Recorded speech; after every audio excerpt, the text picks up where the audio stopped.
Hi, everyone.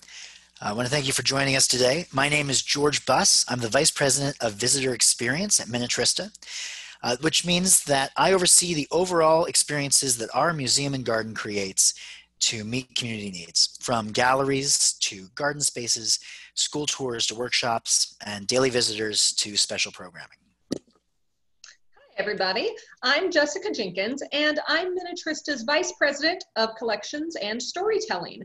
So to decode that a little bit for you, what that means is that in my day-to-day work, I oversee the care of the Minnetrista Heritage Collection. And as a museum and collecting institution, Minnetrista has a wonderful collection of historic materials that document the histories of the Ball family and the Ball Company, as well as the history of East Central Indiana. And these artifacts range from paper-based materials to furniture and ball jars, all the way to artifacts as large as some of our historic structures along Minnetrista Boulevard. So to care for those, we preserve them for the future, but we also work to make those historic materials accessible to the public. So kind of along with that, the other half of what I do is oversee the historic research into our collection and the storytelling efforts that grow from that research. So whether that's through exhibitions, theater productions, programming, or really a host of other avenues. We strive to tell stories from our collection across Minnetrista's entire campus. And that's what you're going to hear a little bit more about today from George and I. Yeah. So we've been working on creating the Bob Ross experience inside the LL Ball home on Minnetrista Boulevard. So that really is an experience that's going to be in three parts. First, you'll walk into the space and have an introduction space telling you the story of WIPB Television Studios, its connection to Ed Ball, and the joy of painting and Bob Ross. Then there's a 1980s living room space to immerse yourself in the setting where Bob Ross's fans first met him in their own homes. And then finally, the gem is a recreation of WIPB Television Studios' studio space, where complete with Bob's original easel, his paintings, so you can stand where Bob stood, immersed in the surroundings that he would have been in. Yeah, so I know that often with these kinds of bigger projects that pop up, we're often asked how the idea really came about or where it came from. So with the Bob Ross experience, this really was kind of a true just convergence or snowball of ideas. So for several years, Minnetrista has really been putting a stronger focus on telling unique stories from our collection and on our site. And as part of that, the organization has been looking to increase the use of our collection. And I know personally, I had zeroed in on the fact that Bob Ross filmed The Joy of Painting in the historic Lucius L. Ball home from 1983 to 1988. And we also actually have a pretty fun selection of original paintings by Mr. Ross in our museum collection that I knew were always very intriguing to the public. So coming alongside this was the fact that we were also looking to activate our historic boulevard in a more impactful way and thinking through ways to increase the visitor experience. One of the histories that George's team had also been focusing in on was that same connection of Bob Ross to the Lucius L. Ball home. So needless to say, once we realized that both of our teams were exploring this really unique aspect of the Boulevard's history, it's kind of a natural progression to begin working together to brainstorm ways that we could interpret this special story to the public. And at the same time, really utilize the Lucius L. Ball home, which is part of our collection, to do so. And as Jessica pointed out, right, we really were spurred on by our strategic plan. Our strategic plan 2016 to 2021, it really challenged us to continue to tell great community stories so we can better meet our mission and see our vision play out, that we have a community that takes pride in its accomplishments and can see a brighter future. So in looking for those stories, like you said, we landed on Bob Ross on the Boulevard, and we took an iterative approach to really making this happen. We began testing. So we tested the story around 2017 to see if it had legs with the audience. We first did an after-hours program inside the house, consisted of really a wine reception and Bob Ross certified instructor doing a live painting. And honestly, the response was strong. So strong that we started incorporating telling the story of Bob Ross, Joy of Painting, and WIPB when we did tours of the house. And honestly, it was encouraging. So we added an X on the floor. We found it, we put an X on the floor where we had determined was the most likely spot Bob had stood during filming. And we would tell people when they walked in, that's where Bob stood during the filming of The Joy of Painting. And we found that the public's reaction, no matter what age they were, from teen to retirement age, was honestly first a look of disbelief, followed by surprise, and then awe, and frankly, sometimes tears. And we knew that this was a story we definitely wanted to tell to our community. So Jessica and I developed a first draft concept for the exhibit and potential programming. And in January 2019, in January 2019, we approached the Bob Ross Company with the idea of a permanent place where we could amplify the philosophy and celebrate the legacy of Bob Ross. Honestly, their enthusiasm and support pushed the program out of concept into full planning mode. So we quickly contracted with Taylor Studios in Rantoul, Illinois, to bring the concepts to reality while we raised funds for the project. And Minnetrista ran our first crowdfunding campaign on Indiegogo, and we saw some strong public support, followed by support from the Indiana State Department of Tourism through their Destination Development Grant.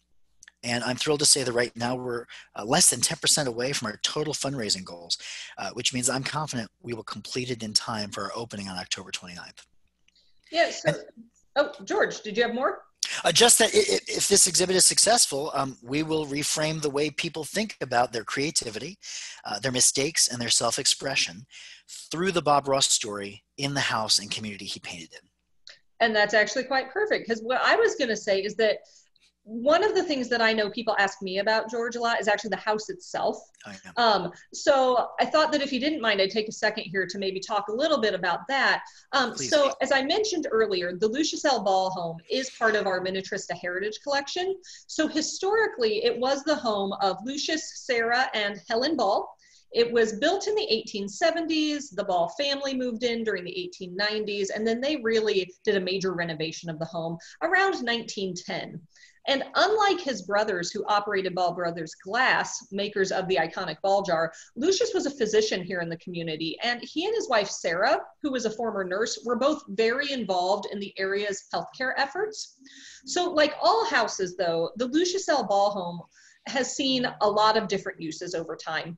So after it was, no longer a private residence for the family, the house eventually became the television studios for WIPB, Muncie's local PBS station. And that's where the story of the Ball family and Bob Ross really start to collide. So Ed Ball, who grew up just a few houses down from the Lucius L. Ball home on Minnetrista Boulevard, was actively involved not only in the creation of Muncie's local PBS station, WIPB, but he was also active in making sure PBS as a national entity was very strong and thriving. So as we've been working on this project, it's really great to see how the stories of the Ball family, WIPB, and PBS really converge here on our site. So to get the house ready, we've been undertaking a fair amount of preservation work on the home this year to make sure it's foundationally taken care of and that the historic exterior of the home is really maintained.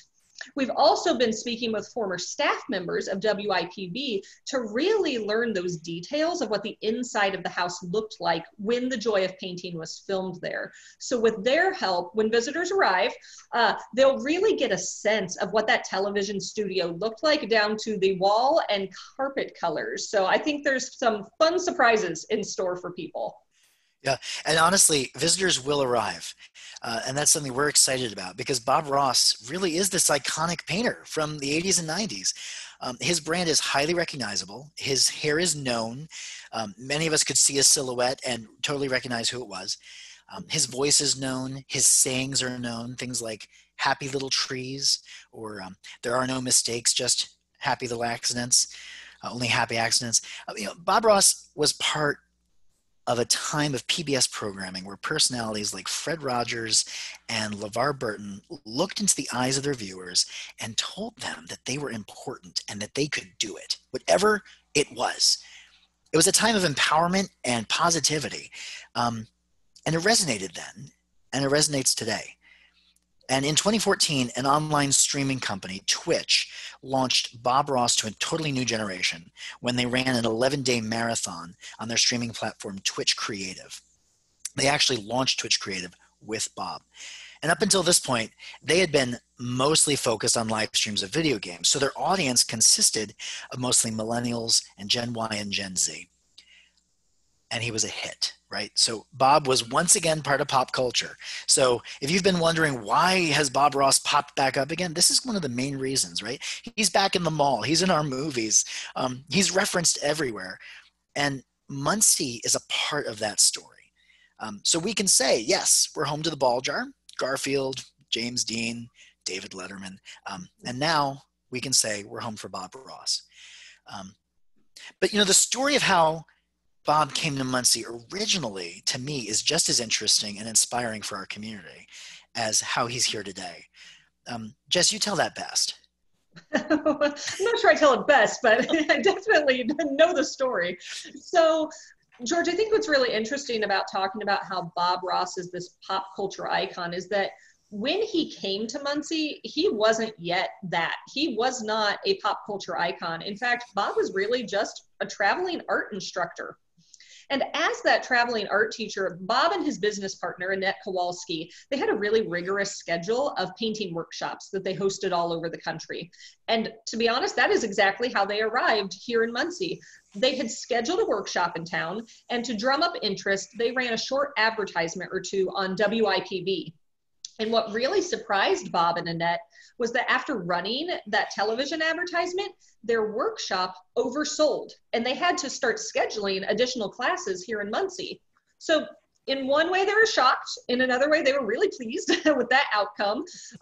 But it actually meant that it kind of threw off their touring schedule after that, and they really had to, readjust everything. So knowing that, Bob and Annette made their way over to WIPV to speak with the station's general manager.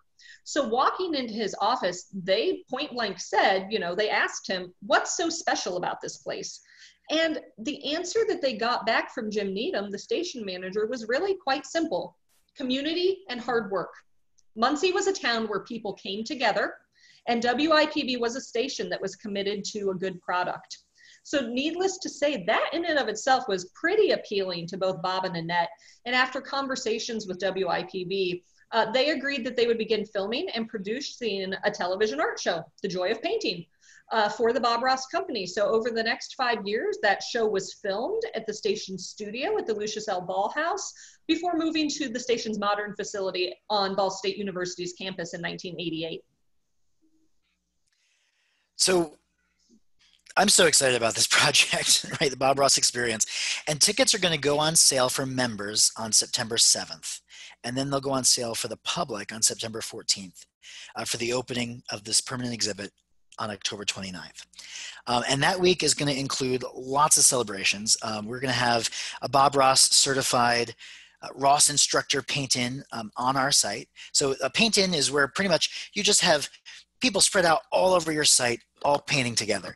It's kind of reminiscent of the paint-in that we ran with Bob himself back in 1991 when we hosted an exhibit of his work, which is really the only exhibit of his work in a museum that happened during his lifetime. So Miniaturist has been working with Bob Ross for a long time. There will also be painting workshops that weekend, Bob Ross costume contest, prizes, and more surprises all week long. Currently, there is no place in the world that is amplifying Bob's philosophy and celebrating his legacy. And on October 29th, we're going to change that. And again, if we're successful, we are going to reframe the way people think about their creativity, their mistakes, and their self-expression through the Bob Ross story in the house and the community he painted in. And that's something for us to celebrate because we were a part of that, Muncie. And I'm excited to bring that story back to our public and talk about it once again. Absolutely. Well, thank you everybody for joining us today. Hopefully we're looking forward to seeing you in October. Yeah. See you guys then. See you then.